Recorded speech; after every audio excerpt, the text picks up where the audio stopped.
Os últimos dias têm sido de um peso enorme para qualquer um com discernimento e não alienado. E eu lamento não trazer qualquer alívio aqui. Aliás, não lamento não. Preciso parar de pedir desculpas.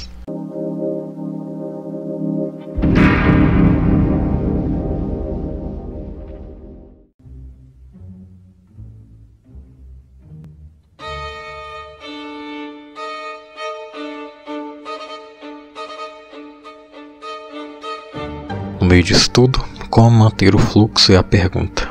Tá impossível. Pandemia e política. Lives do Átila, live da Maria Mendonça, da Ludmilla, jornalista apanhando, ditador sendo aplaudido, bots levantando thread no Twitter, governador sendo investigado, tirinhas da Laerte, notificação do WhatsApp, novo seguidor no Instagram, sua linha vai ser cancelada. No meio de tudo isso, sou cobrado. Você precisa esforçar mais. Você precisa estudar mais. Você precisa fazer um curso de Python. Seu tempo tá acabando. Você não fez nada em meses. Você só fica jogando. Você ignora as recomendações de saúde. Você não fala nada. Você não se expressa. Você só faz o que quer. Você tem que aproveitar mais a vida. Você tinha que estar aqui. Ainda tem quem diga: nossa, é uma pessoa tão estudiosa e esforçada. Daí a gente vê que nunca tá em nenhum extremo de qualquer coisa. Quanto aparentemente a coisa mais importante que eu tenho que aprender agora é reproduzir alguns passos matemáticos apenas para fazer uma conclusão que alguém já fez e esquecer uns meses depois. Auxílio emergencial atrasa, chama boletos, aluguel, fake news, cortes culturais. Ok, calma.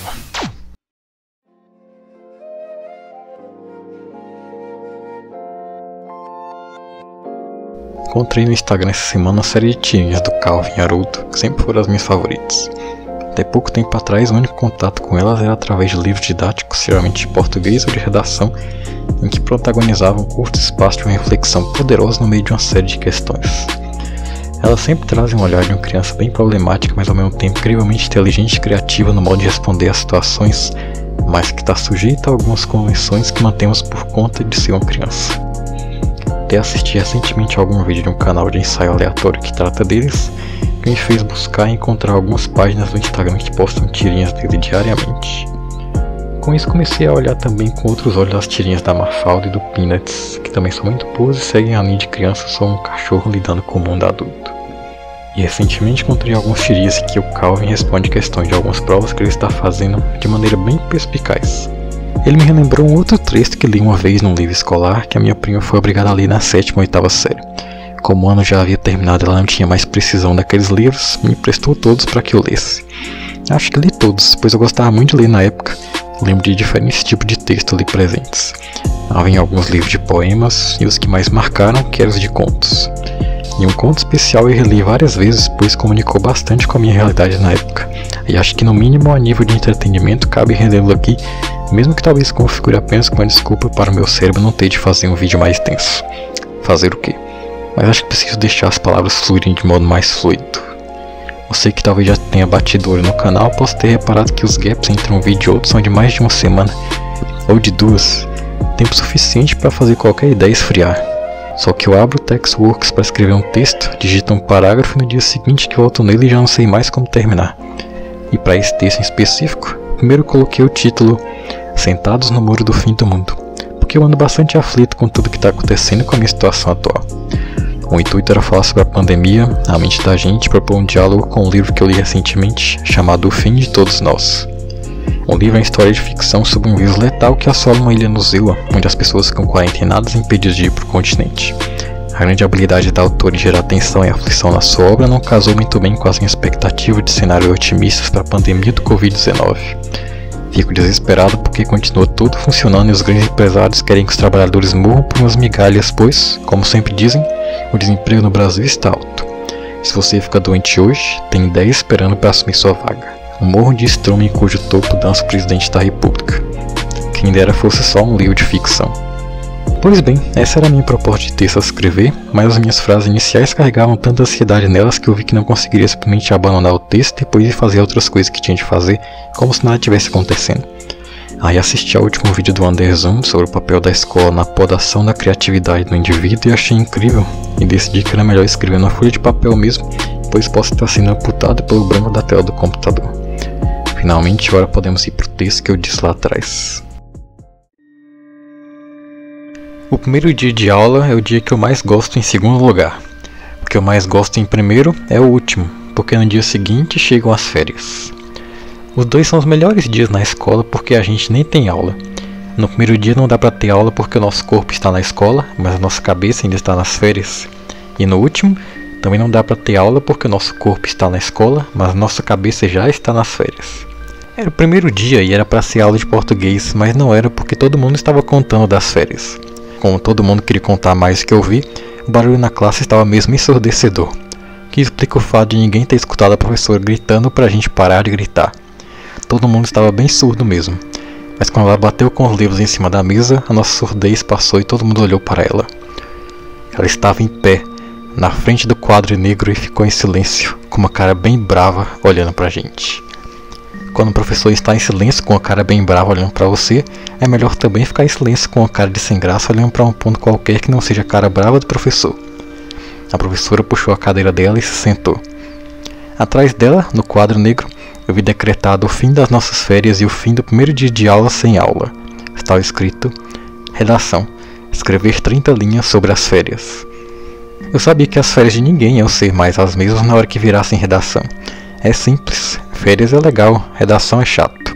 Quando a gente transforma nossas férias numa redação, elas não são mais nossas férias, são a nossa redação. Perdem toda a graça. Todo mundo tirou o caderno de dentro da mochila, menos eu. Eu fiquei olhando para aquela frase no quadro enquanto os zíperes e velcros das mochilas eram os únicos barulhos na sala. De repente as nossas férias ficaram silenciosas. Onde já se viu férias sem barulho? Além do mais, eu tenho certeza de que a professora nem quer saber de verdade como foram as nossas férias. Ela só quer saber como é a nossa letra e se a gente tem jeito para escrever redação. Aqueles 2 meses inteirinhos de despreocupações estavam prestes a virar 30 linhas de preocupações com acentos, vírgulas, parágrafos e ainda por cima com a letra ilegível depois de tanto tempo sem treino. A turma inteira já estava escrevendo quando eu percebi que a professora estava só olhando para mim. Quando um professor fica parado só olhando para você, é porque você tinha que estar fazendo outra coisa que não era o que você estava fazendo.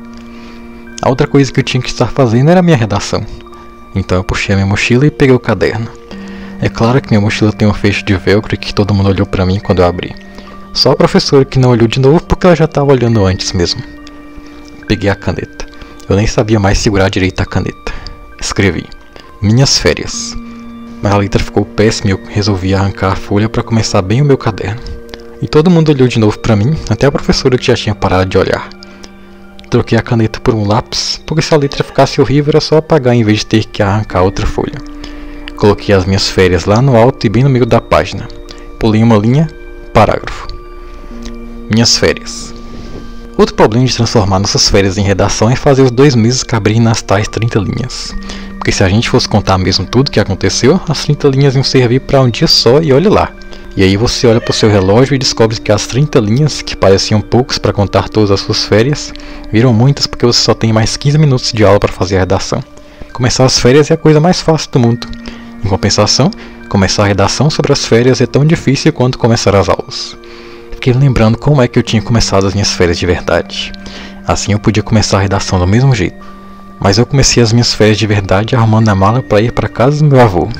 E agora só faltavam 12 minutos para terminar a aula. Em 12 minutos eu nem conseguia arrumar a mala. Pelo menos não do jeito que a minha mãe gosta que eu arrume. Então eu decidi começar as férias de minha redação direto da casa do meu avô.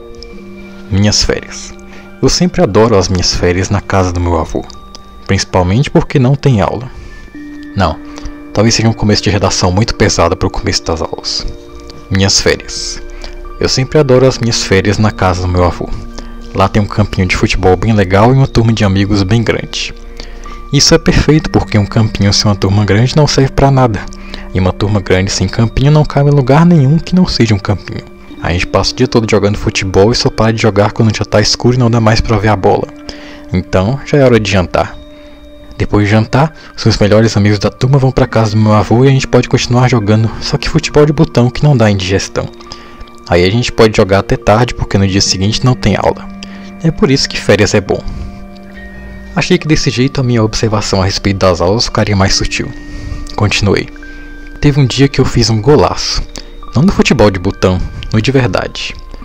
O gol veio de um passe de craque do Paulinho, que é o meu melhor amigo entre os meus melhores amigos da turma. Você sabe que para jogar futebol não adianta só ser bom de bola. Tem que ter tática. Paulinho driblou 1, 2 e eu vi que iria passar pelo terceiro. Ele também me viu. Aí eu me enfiei pela esquerda e recebi a bola. Chutei direto. Eu fiz um golaço tão grande que furou a rede e estilhaçou em 1000 pedaços a janela do vizinho. Deu a maior confusão porque enquanto a turma pulava, o vizinho apareceu bravo com a bola embaixo do braço e a mulher dele veio atrás. Eu tive até que parar com a minha comemoração. Mas a mulher do vizinho que veio atrás dele falou pra ele que criança é assim mesmo e que a gente tava só se divertindo e que ninguém fez aquilo de propósito. E era verdade mesmo porque a culpa não era nossa da rede ter furado. E aí acabou ficando tudo bem.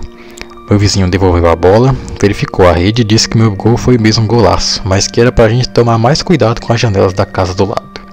O sinal tocou bem nessa hora. Eu nem contei quantas linhas eu tinha escrito porque não ia dar tempo de mudar nada mesmo.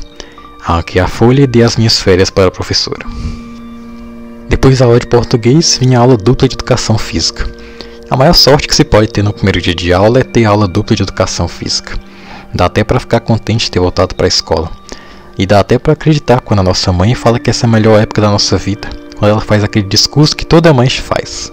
Discurso. Aproveita, meu filho. Essa é a melhor época da sua vida. Ir para a escola é uma delícia. Quando você crescer, vai se lembrar da escola e sentir uma saudade danada. Minha mãe disse que é para aproveitar a escola porque depois que a gente cresce, a gente fica cheio de problemas para resolver. Aí é que está. Eu ainda nem cresci e já estou cheio de problemas. Só no ano passado eu tive que resolver 187. E não foi nem para mim. Foi para o professor de matemática. A semana passou bem rápido e quando a gente viu já era sexta-feira. Ter chegado a sexta-feira era ótimo. Agora só faltavam mais 19 semanas para as próximas férias. A única coisa ruim é que na sexta eu tinha aula dupla de português e a professora ia trazer as nossas redações de volta. Quando a professora entrou na sala eu tinha acabado de puxar o elástico do sutiã da Mariana Guedes. Agora a moda das meninas era usar sutiã por parte da camiseta. E a nossa moda era puxar o elástico para o sutiã e instalar bem nas costas delas. Eu corri e a Mariana Guedes me jogou uma borracha bem na cara. Mas a professora foi olhar para a gente só na hora que eu joguei a borracha de volta. E aquela Mariana Guedes ainda abaixou e a borracha passou bem perto dos óculos da professora. A professora ficou me olhando de novo, igual no dia da redação, então eu me sentei esperando aquelas broncas humilhantes no meio da classe. Mas a professora não falou nada. Quando você apronta uma dessa e o professor não fala nada, não é porque o professor é um cara bem legal. É que o que vem pela frente é pior do que o que você imaginava. E o pior foi colocado bem em cima da minha mesa. As minhas férias, que tinham sido perfeitas para mim, não chegaram nem perto de terem sido boas para a professora. Elas voltaram cheias de defeitos. Faltou um S no passe de craque do Paulinho, um acento na minha tática e a minha comemoração eu escrevi com tanta empolgação que acabou saindo com 2 S em vez de ser cedilha. E o pior do que eu imaginava foi o que ela fez com o meu golaço que estilhaçou em 1000 pedaços de janela do vizinho. Ela disse que em 1000 pedaços é um adjunto adverbial e que tinha que ficar entre vírgulas. Eu li na gramática e lá estava explicado o que era um adjunto adverbial, que é um termo acessório e a gente pode eliminar aquela parte da frase que ela continua a fazer sentido. Eu queria ouvir a professora dizendo para o meu vizinho que aqueles 1000 pedacinhos da janela dele eram só um adjunto adverbial. E tem mais uma coisa. Eu estava de férias. Era muito mais importante marcar o gol do que as vírgulas, concorda? A professora não fez nenhum outro comentário sobre o que eu tinha escrito. Para ela tanto fazia se o meu gol tinha sido um golaço ou um frango do goleiro. Eu fiquei bem chateado. Ela tinha acabado com as minhas férias. Isso significava que era a terceira vez que as minhas férias acabavam numa semana só. Não podia existir nada pior do que isso na vida de um garoto de 11 anos. Mas existia. No final da aula a professora me chamou na mesa dela. Eu tinha que fazer lição para segunda-feira a análise sintática da frase. Eu fiz um golaço tão grande que até furou a rede e estilhaçou, em 1000 pedaços, a janela do vizinho. Era o fim. As minhas férias já tinham virado redação e agora acabavam de virar lição de casa. E uma lição dificílima. Fazer análise sintática. Eu nem lembrava mais o que era isso. Do jeito que as coisas vão, quando chegar as minhas próximas férias eu não vou saber se para ficar feliz ou triste. Eu vou falar, ah não, férias me lembram redação e lição de casa. Ninguém vai entender nada. Então eu pensei que ainda bem que amanhã era sábado. Já comecei a me lembrar que a turma do prédio tinha marcado polo aquático na piscina. Peguei a minha mochila e saí correndo para não perder o ônibus para casa. Não me lembro se a professora continuou em sala ou não. Eu só me lembro que eu fui o último a sair. Fim de semana me fez esquecer da escola e da primeira semana de aula, o que foi bom. O único detalhe é que eu também acabei esquecendo na lição de português. E na segunda de manhã eu tive que fazer tudo correndo quando cheguei na escola antes de tocar o sinal. A análise sintática já é uma coisa bem complicada quando você tem que fazer o exercício logo depois que o professor acabou de explicar como se faz.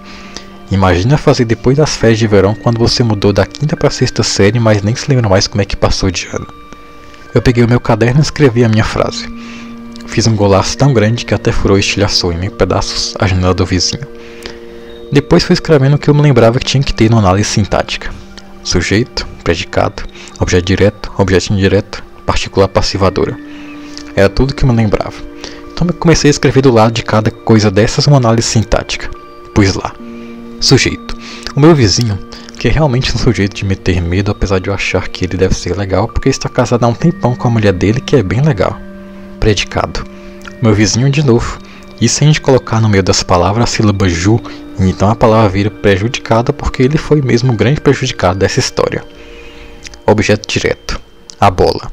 Nem preciso explicar porquê. Objeto indireto. Eu. Porque a janela quebrou em 1000 pedaços por causa do meu chute, mas na verdade foi culpa da rede que furou. Partícula passivadora. Essa era a mulher do meu vizinho que passivou a briga, e se você reparar como ela é pequena, eu acho que partícula é o que ela é. Acabei a lição e o sinal nem tinha tocado ainda. Fechei meu caderno. Depois abri de novo. Lembrei de mais uma coisa que tinha na análise sintática e escrevi. Adjunto adverbial em 1000 pedaços. No final da aula de português, deixei a lição na mesa da professora e fui para minha aula dupla de educação física. Na minha aula dupla de português de sexta-feira, a professora me entregou a análise sintática. Eu tirei 0 e tive que escrever toda essa história contando tudo isso que aconteceu para você. Ela me disse que é você que ia decidir o que fazer comigo, porque você é o diretor dessa escola e ela não sabia que atitude tomar. Foi isso. Assinado Guilherme Pontes Pereira, 6ª série B, manhã.